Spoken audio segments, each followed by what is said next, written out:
And since we have a short amount of time, I don't want to waste any of it. So I know a couple folks will still be trickling in, but I wanted to just kick us off. Some of you have joined us for all three of the virtual site visits today. And we're really excited to have you. So you're going to hear this again. But just some opening comments just to let you know how we're going to spend the next 30 minutes and get to meet an amazing site and their staff at Korematsu Middle School. So my name's Julie Groll. I'm part of ASAPconnect, which is a team that partners with California After School Network and on many things, including Symposium. So really happy to be here as the moderator for this discussion. The session's being recorded and will be available later. I will ask everyone to just mute yourself when you're not talking. Share your video if you can, if possible. That's an invitation only. Invitationally, you know what I mean. It's an invitation. And that I wish we had more time so that we could open up the mic for people to ask questions verbally. But since we have a pretty short window, we may not have time for that. So just encourage you to put any comments, questions, ideas in the chat. And that's a great way to capture and share that. We will hopefully be able to open it up a little bit later for folks to unmute and share questions. So we will hopefully have some time for that. So what the flow of our time together here, we're just going to have some brief introductions. We're going to watch a really cool 5-minute video that the team at Korematsu Middle School has prepared. I have a couple questions that I'll ask to just kick off our Q&A, and then we'll open it up to other questions from you all. And throughout our time together, I really invite you to capture notes, capture ideas and questions or thoughts that that jump out at you as we're going along, so that you don't lose that. And there will be a couple times in the next 30 minutes where we'll just have a quick pause and we'll do that. So I want to welcome and have her introduce herself, Megan Moore. She is joining us. And then Megan, I know Mariana is going to join us shortly, we hope. So Megan, please jump on, introduce yourself. Tell us a little bit about yourself. Let's see. I'm Megan Moore. I work at Korematsu Middle School. I'm a after-school staff, and I've been at Korematsu for almost 4 years. Fantastic. It's so good to have you here. Thank you for joining us and for sharing this very cool club that we'll see in the video in just a few minutes. So I want to invite all of you to introduce yourselves in the chat. Just we're just going to take a minute and just share your name and your role, your organization, where you are. I think we have folks from the entire stretch, north, south, east, west of California here. So please say hello in the chat. And also want to thank, I have a couple folks on here in particular who are helping out with the tech and the flow here, Shayna Shapiro and Virginia Cepeda. So thank you both. All right, Berkeley. Yeah, East Bay in the house today. Oakland, see, look at this. Anaheim. Okay, there we see Francis Anaheim down there. San Gabriel. All right, Monterey Park, Fresno. Region 7. Yes, lots of Region 7 here. I'm normally in San Jose. It's where I live and work, but I'm in Fresno today. All right. Alameda, Weldon, Roseville, all over the place. Well, thank you. Keep it coming. Keep it coming in the chat and introduce yourself. And while you're doing that, Megan, if you wouldn't mind, take just a couple minutes. Let us know a little bit about your site. Like, how would you describe the geographic area, the grade levels that you work with, and your funding types, and just a little bit of background about your site before we jump into the video. Okay, so Korematsu Middle School is kind of in the hills of El Cerrito. If anyone knows that area, it's kind of an affluent area. But a lot of our students are from other parts of Richmond. And so we have a very mixed economically group, very ethnically diverse. And we work with 7th and 8th graders. And so the age can kind of vary. Last year we had an 11-year-old because she skipped 6th grade, and we have 14-year-olds. So even though it's a small grade level, we do have a range of ages. Funding level, perhaps, let's see, I think Miss Mariana isn't here yet. Maybe Shana can speak on that, or I don't have that information. What was the question? I'm sorry. Oh, just funding sources. Oh, okay. So Korematsu is under our ASES program in El Cerrito. It is part of Megan also, as well as me. We both work for Bay Area Community Resources. Thank you, Shana. Appreciate it. Great. Well, thank you, Megan. And I think, is there anything else you would want to share as kind of background before we jump into the video? Or does that kind of set the stage? I think that sets the stage pretty well. I think that with the video, it kind of becomes clear. Okay. Well, thank you, Megan. And Shana graciously agreed to handle the video for us. So Shana, I'll turn it over to you.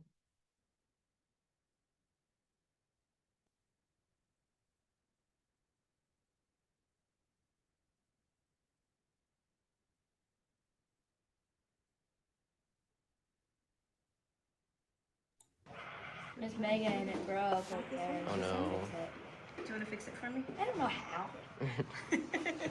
All right, I'll fix it. I don't make flat things. You don't make flat things.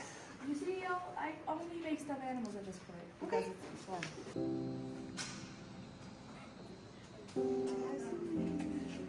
This one, that one, this one.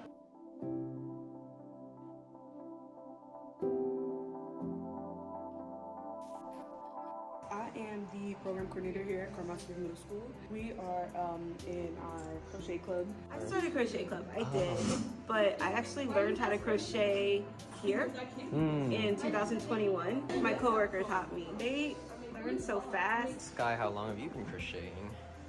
Since last week. What? You're already making it. That's great. Max also, he learned, like, his grandma's been helping him. That's another cool thing, but he learned like 3 weeks ago. The kids kind of crochet every day, so they'll come up to me and ask me. We come up here two times a week, but they can check out yarn if they want. They can check out yarn on a hook. So usually when they come in, like they've progressed on their projects. I'm trying to make a square, a purse, yeah. A purse? Oh, functional. Yeah, because this one was from Hot Topic and it's already fading, so I want to make a purse. I'm going to use like pink, orange, and yellow. I saw other people crocheting and I wanted to do something useful and I want to make stuff for my friends and family, so that's why I wanted to start. I think that it helps them with like communicating with each other, taking responsibility. It helped me with math. I don't know if it's helping them with math. You have to count your stitches. You have to do like multiplication. If you start with a smaller amount of stitches and as you increase, like if you start with a smaller amount, it'll turn kind of into a triangle. Start with a bigger amount, it'll turn to a circle. Like there are all these ways you can change the shape just by how many stitches you put in the beginning. It's cool too because they think of making some things that I never think about. And last year they came up with the idea to do a Secret Santa. And this picture here actually is Layla giving Jasmine her Secret Santa. It was a big dog. Oh, And that's so wholesome. they come up with really cool projects and stuff. This is a club I'd want to attend after school. Where are the scissors? I believe that Sierra had the scissors. Okay. Sierra likes to crochet while listening to Hamilton. Oh, I love Hamilton. Yeah. Most of the kids learned how to read crochet patterns last year when we started. The only person who knew how to crochet when they came to Crochet Club was Sierra. What are you making? I don't know, something. How long did this one take? I think I started it yesterday. Just yesterday? I thought it would take me like 3 months or something. What? That's impressive. It's basically each layer. Yeah, so like this is row 1, row 2, row 3, row 4, row 5. Last year we connected with RJ, which is like a Restorative Justice, and we created over like 50 plushies. Draw these little things here, and we gave them out to every school in the district, and that's kind of the chart that we were following along that you're seeing. This is our chart from last year. We used to track how much stuff we would crochet, and then like, oh, like you would reach something and you would get like the prize or something. So did Jasmine win?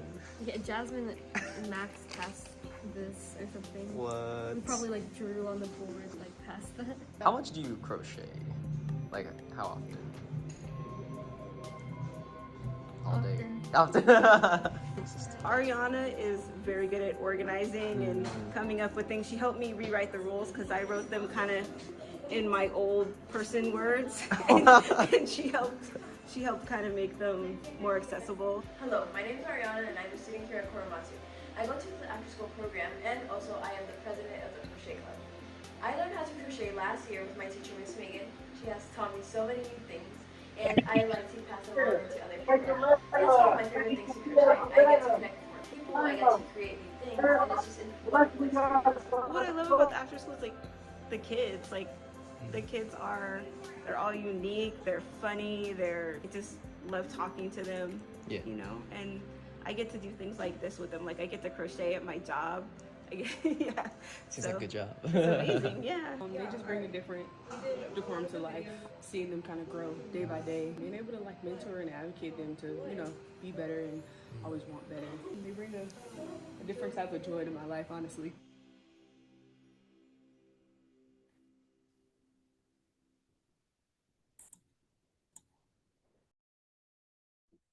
That was so cute.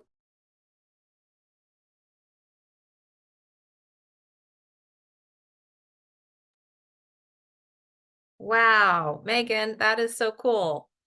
And a huge shout out to, I think, did Nat edit this one or did she, this video, or did you all do that yourselves? This was actually one of our in-house people that did it for us. He's Great.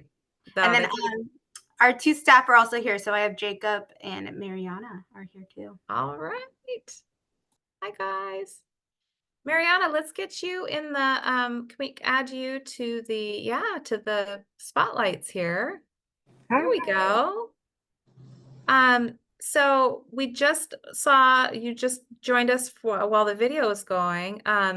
Megan introduced herself before the video started. You want to take just a moment and each introduce yourselves? Sure. I'll go first. I'm Mariana Pembroke, and I'm the program coordinator at Korematsu Middle School. And those are some of the babies. You guys seen some of my babies.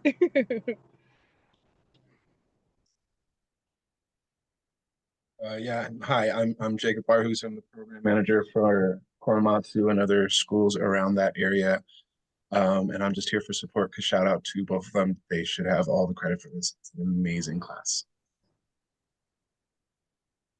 Well, thank you. It's so good to have you both here, Mariana and Jacob. Thanks for joining us. So what I'd like to do is just take a minute and give everyone just a moment to just capture any notes that of anything that's coming up for you, questions, ideas, and just we're just going to take a quick pause, like I mentioned before, and then we'll come on back, and I have a couple questions to start us off with this crew. So 1 minute.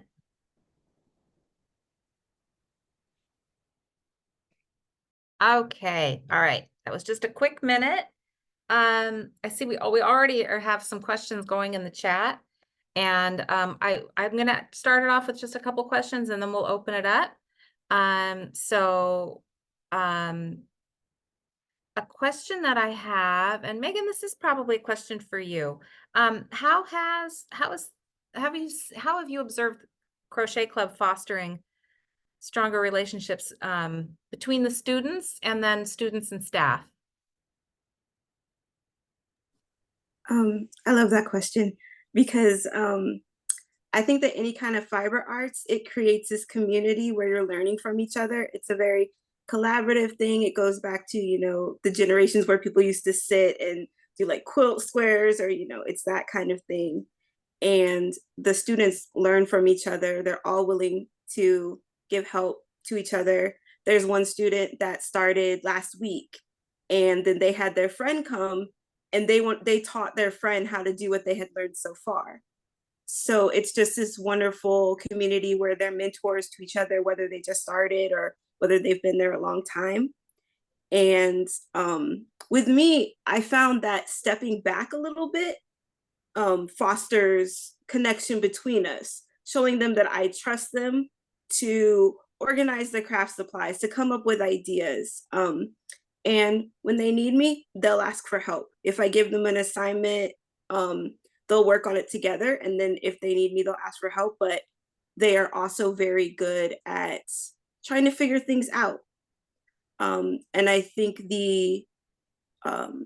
just the quiet room, the giving them responsibilities, it really creates a space where they feel comfortable to be themselves and just act the way they want to.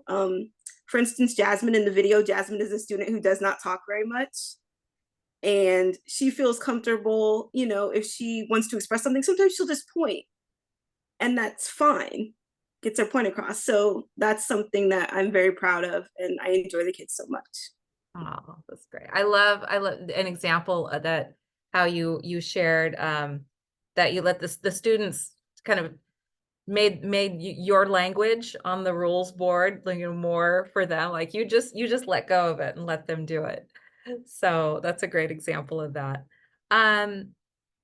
So what would you say has been a highlight of the year with Crochet Club and either about the club or the students involved?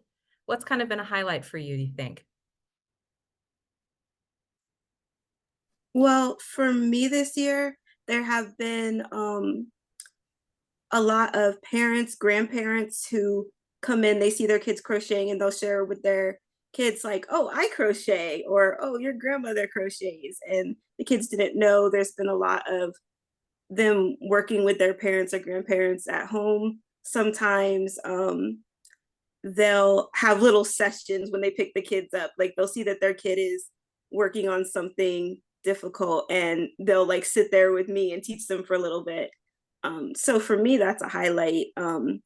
And last year we did the restorative justice project, as Mariana mentioned in the video, and that was just wonderful. And we're going to do a new one this year. I want to talk with the students and figure out what to do. And I'd like to bring in that like family connection in some way. But I know that will be a highlight also. Yeah, can you tell us a little bit more about the restorative justice project? So are they making they're making their crafts to give or to families, or how does that work? Yeah, so the restorative justice circles, it's kind of a way for students, they sit in a big circle and they talk about their feelings and things like that. They have talking pieces. And so the students made about 50, I think. They made about 50 talking pieces. And then when we had training for restorative justice, on the last day, each person in the training could choose something to take back to their site to be used. And what was really great for me was that each person who chose one made up a story about their the plushie that they got. And one of them is a group leader who is autistic. And So he gave his story, he gave his plushie the story that the plushie was autistic. And that was just like a beautiful moment for me. Oh, wow. Thank you. Thanks for sharing a little bit more about that. I wanted to make sure I was understanding the connection there. That is so cool. Um, what's the backstory of Crochet Club? Megan, was that your idea, or you mentioned some that you learned from just recently? Yeah, in 2021, we were just kind of coming back from, COVID and everything. And it was actually the first time I'd been on site, the second time I'd been on site, even though I'd worked there for a year. So my coworker taught me to crochet when I was there, and I'd actually tried to learn before. I'd given up every time, but there was a student who was also learning, and I felt like I had to keep learning because she was learning, and give that encouragement. And that's kind of what inspired me to keep going. And me and the student both became addicted to crochet, and we would kind of share knowledge together. And that made me think like, oh, this is a pretty good idea.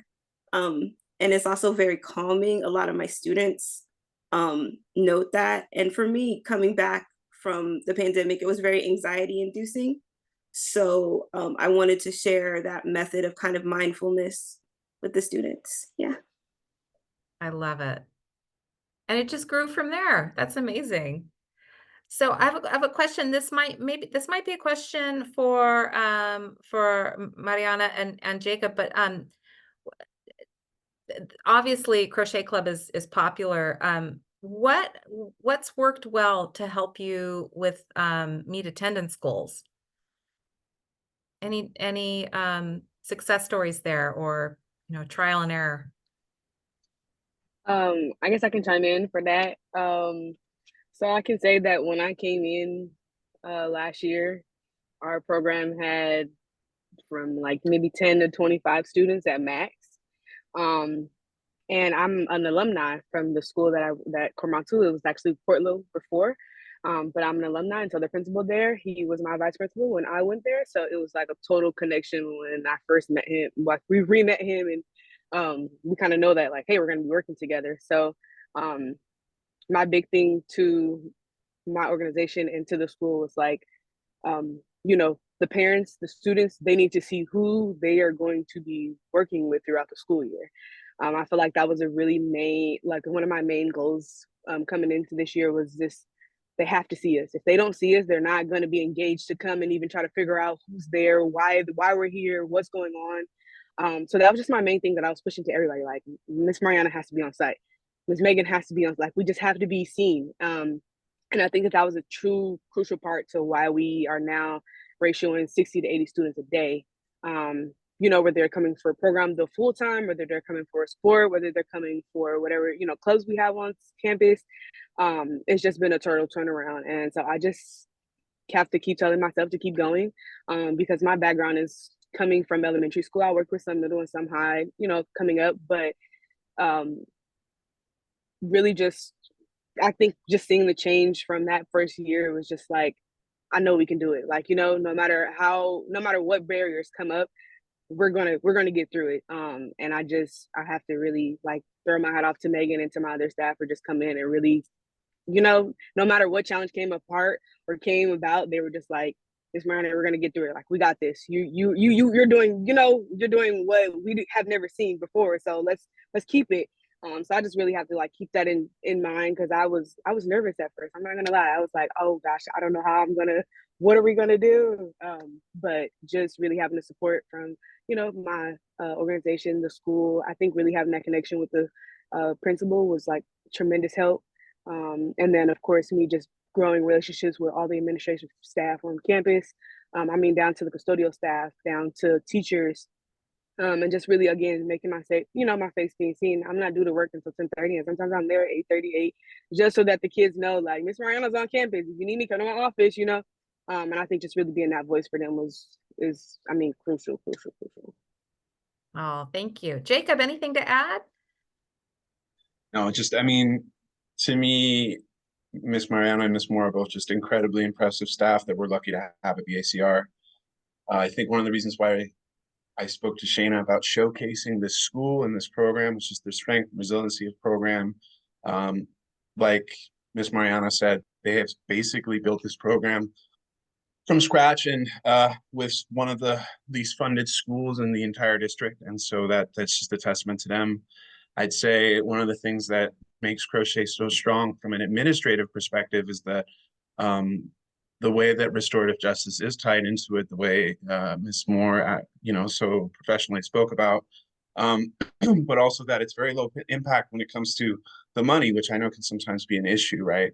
The reality that's happening in that classroom is so strong and so important. It's something we want to emulate all over the place, but we're doing it with string and crochet tools, which is from a budget perspective, very low impact. And so being able to find very creative ways and ingenious ways of utilizing a budget so that we can create strong programming, but also then advocate for more resources, right? It is the way to go. And I think that's also one of the reasons why we're here today. So thank you also for the opportunity to speak. Thank you. Thank you all.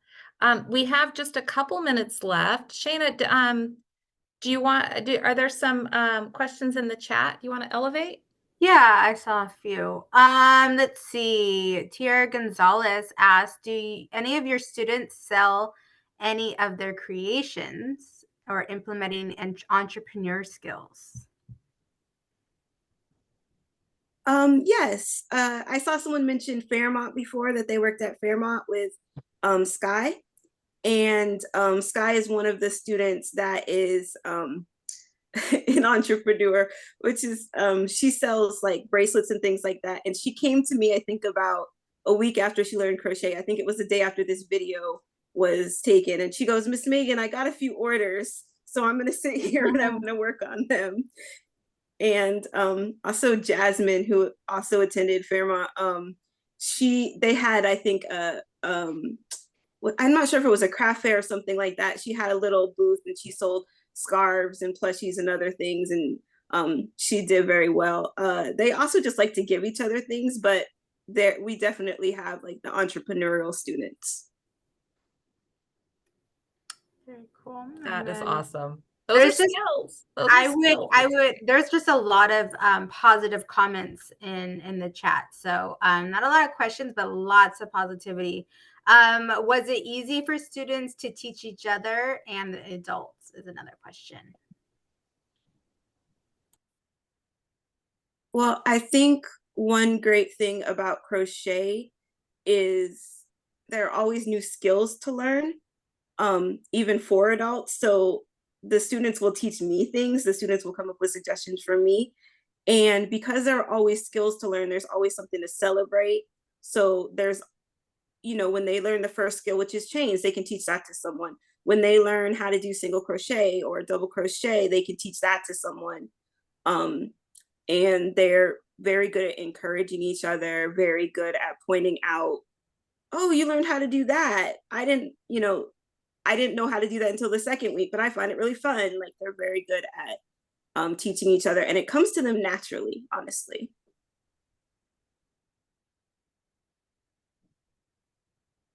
I can imagine, Megan, that them teaching each other is kind of a cool confidence builder, right? That they have knowledge that they can share in turn. That's really cool. Yeah, absolutely. It's one of the best things, actually, and I still get to see them, kids' faces light up when they learn something new, something they thought they couldn't do. I still get to observe that, and since I'm kind of watching, I can also see the person who taught them, their face light up. So that's amazing. Very cool. Well, I am disappointed that our time is up. It's already 4 o'clock. I'm going to put something in the chat. I want to encourage everyone to just, again, capture a couple notes of Glows and Grows, just what you're taking with you, some highlights that you see, some strategies or ideas that you think you might be able to use in your own program to better support your staff or your students or your families or all of those. I really, really want to say thank you to Megan and Mariana and Jacob, and just sharing this amazing program that you've built from nothing at Korematsu, and for highlighting the Crochet Club. Just really, I find it really inspiring, and there's lots of love for you in the chat too. Okay, it's 4:01, but I want to invite you all to do something. We ran out of time in the other sessions, and we've already run out of time here.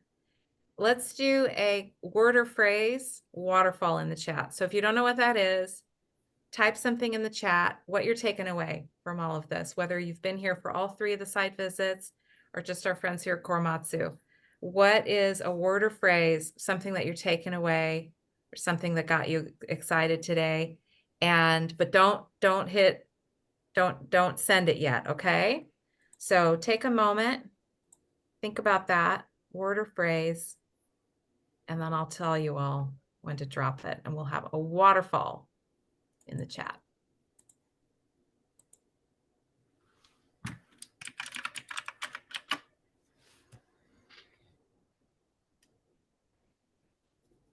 All right, folks, ready? Need more time? I see thumbs up. All right, 3, 2, 1, go.